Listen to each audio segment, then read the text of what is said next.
entender um pouquinho o porquê que essa discussão não está consolidada, a gente chamou uma especialista na checagem de notícias falsas que circulam pela internet, que é a Natália Leal. Ela é diretora de conteúdo da agência Lupa. Natália, muito obrigada pela participação aqui no Bastidores do Poder. Seja muito bem-vinda. Boa noite para você. Boa noite, Isabel. Boa noite, Pedro. Boa noite também aos ouvintes da Rádio Bandeirantes. É uma honra estar aqui com vocês nessa noite para falar desse tema tão importante, né? Natália, vocês concordam com esse posicionamento que a gente estava mostrando agora há pouco do senador Plínio Valério? Essa discussão ainda não está consolidada. O que é ainda preciso amadurecer para que um texto como esse siga realmente para o momento da votação? Essa discussão, Isabel, ela está sendo feita de uma forma muito assodada, né? Como bem disse o senador. A gente está vivendo um momento muito atípico, né? Não só no Brasil, mas em todo o mundo. E a gente avalia que é muito equivocado a gente colocar em votação nesse momento, ter em votação nesse momento, em apreciação nas nossas casas legislativas, um projeto tão importante, né? Que versa sobre um tema tão importante. É óbvio que desinformação é um problema, né?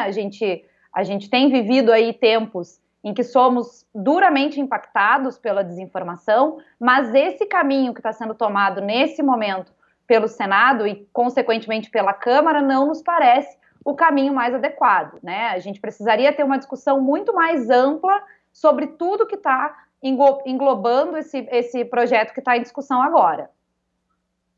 Ô, Natália, há risco de censura nas manifestações pela internet na forma como o projeto hoje foi apresentado no Senado Federal?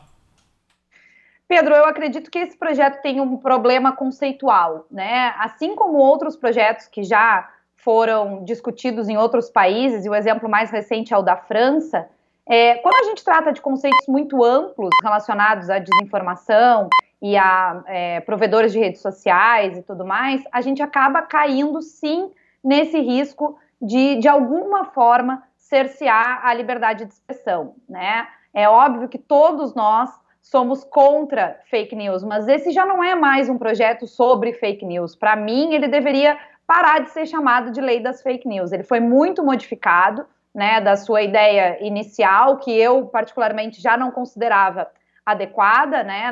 Na Lupa, a gente entende que legislar sobre esse tema não é a melhor saída, então a gente deveria olhar para esse projeto sob a ótica do que ele realmente é hoje, né? Ele é um projeto que regula aí o funcionamento de plataformas, que de alguma forma exige coisas dessas plataformas que podem colocar, sim, em risco a liberdade dos usuários, a liberdade de expressão dos usuários, né? Exercer talvez uma censura prévia das plataformas que podem se ver obrigadas a retirar conteúdo do ar de uma forma preventiva, e isso é sim uma forma de censura, né? E também podem aí acabar transformando o Brasil numa ilha digital ao fazer tantas exigências, né? Como manutenção de bancos de dados aqui no país, como funcionamento específico aqui no país. A gente está vivendo uma economia cada vez mais global, né? Então é um pouco preocupante quando a gente toca nesses pontos. Uhum.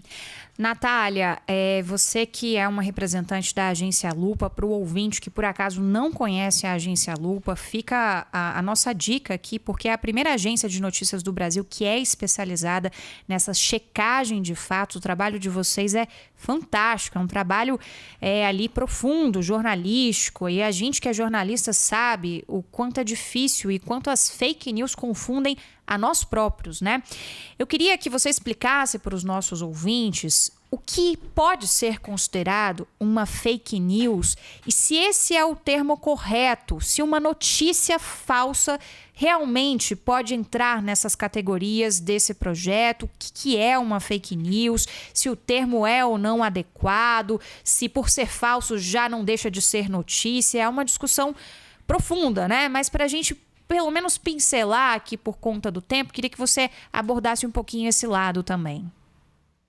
Vou tentar ser bem breve, Isabel, porque esse é um tema muito complicado da gente explicar em poucas linhas. Com certeza. Né? Mas assim, o projeto como ele está colocado hoje, ele já não define mais desinformação. Essa era uma discussão, né, um pleiteamento aí que nós, checadores e jornalistas de uma forma geral, fazíamos com relação a esse projeto, né? Desinformação é um conceito que está sendo procurado aí no mundo inteiro, né? Não é simplesmente uma informação falsa, né? A gente tem várias tentativas de conceituação da desinformação, que a gente popularmente conhece aí como fake news, e todas elas ou são muito amplas ou são muito restritas, né? Quando eu digo muito amplas, eu quero dizer que a gente acaba englobando, por exemplo, sátiras, paródias, coisas que estão previstas aí como manifestações até mesmo artísticas, né? E que podem conter uma ironia e que talvez podem ser mal interpretadas e por isso acabam caindo nesse mesmo balaio.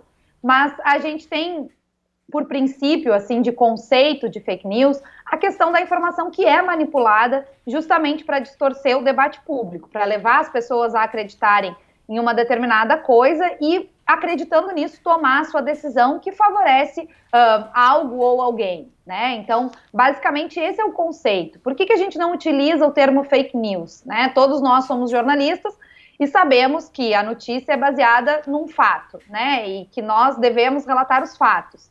Se uma coisa é um fato, de fato aconteceu. Então, a gente não pode colocar isso como falso, né? Esse conceito de falsa notícia é contraditório em si. Então, por isso que a gente advoga sempre nesse sentido de se falar em desinformação. Porém, quando a gente não tem um conceito que seja um consenso, né? Seja da comunidade acadêmica, seja da comunidade jornalística sobre isso, é um pouco mais difícil da gente legislar a respeito. E eu vejo esse como um dos grandes problemas dessa lei. Porque, embora esse último texto que tenha chegado, e que não é o definitivo, porque né, nesse momento há muito pouco tempo o senador Ângelo Coronel terminou de ler a sua última versão do relatório e vai apresentar um novo substitutivo, né, embora esse texto não considere, não tenha um conceito de desinformação, em uma linha, lá no artigo 26 ou 27, ele fala sobre o estabelecimento de um conselho para regular essa lei, para fazer com que ela seja aplicada. E uma das atribuições desse conselho é justamente criar os conceitos necessários para a aplicação da lei. Entre esses conceitos está a desinformação. Então, uma discussão que a gente achava que estava vencida, né, que a gente não precisava mais uma vez voltar a ela, novamente ela aparece, né? Então, a gente tem problemas infinitos com relação a essa lei, com relação aos conceitos de desinformação. Então, eu acho que a única via possível nesse momento é a gente trabalhar a via educacional, porque só ela vai nos ajudar a compreender melhor esses conceitos e estar preparados para atuar aí no ambiente digital. Ô, Natália, quem deve julgar em última instância, seja qual for a legislação em vigor, se há algum conflito naquela informação, é o Poder Judiciário? Porque me parece que a criação, né, de órgãos aí, organismos, agências, seja qual for a qualificação para essas entidades, isso pode esbarrar na liberdade de manifestação. Você dá poderes, né, de decisão aí para um organismo sobre a manifestação das pessoas, que é um direito consagrado pela nossa Constituição Federal. No fim das contas, esse julgamento terá de ser feito pelo Poder Judiciário sempre? Segundo o ordenamento jurídico brasileiro, sim, né? Mas a gente precisa levar em consideração, quando a gente está tratando de uma lei como essa, a própria morosidade do judiciário, né? O judiciário, ele não funciona na mesma velocidade com que as informações, elas se espalham pela internet, pelas redes sociais, pelos nossos aplicativos de mensagem, enfim. Ao mesmo tempo, é muito temerário a gente estabelecer uma outra instância de definição desse tipo de coisa. E, equivocadamente, essa instância tem sido atribuída aos checadores, né? Nós temos sido colocados como supostos detentores da verdade, o Ministério da Verdade já foi falado em alguns momentos, né? E esse é um título que não nos cabe e que nós nunca quisemos.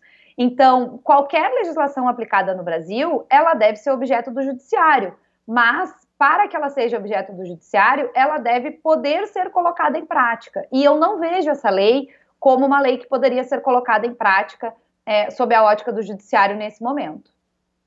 Natália Leal, diretora de conteúdo da agência Lupa. A discussão não se encerra no Legislativo. A nossa discussão aqui na Rádio Bandeirantes sobre esse assunto com certeza não se encerra. Então fica o convite aqui para você voltar outras vezes para a gente dar sequência a esses debates que ainda são muito incipientes. Vamos passar muito tempo ainda discutindo fake news. Estamos em ano de eleição. É um assunto que acende ainda mais uma luz de alerta justamente pelo momento que a gente está vivendo, de pandemia, de expectativas eleitorais. Então fica aqui o nosso convite para você, mas desde já muito obrigada pela participação por aqui, por agregar um pouquinho mais para esse nosso debate. Boa noite para você. Boa noite, queridos. Muito obrigada e contem com a gente sempre para a gente ampliar essa discussão tão importante. Com certeza. Rádio Bandeirantes. Aqui você se informa.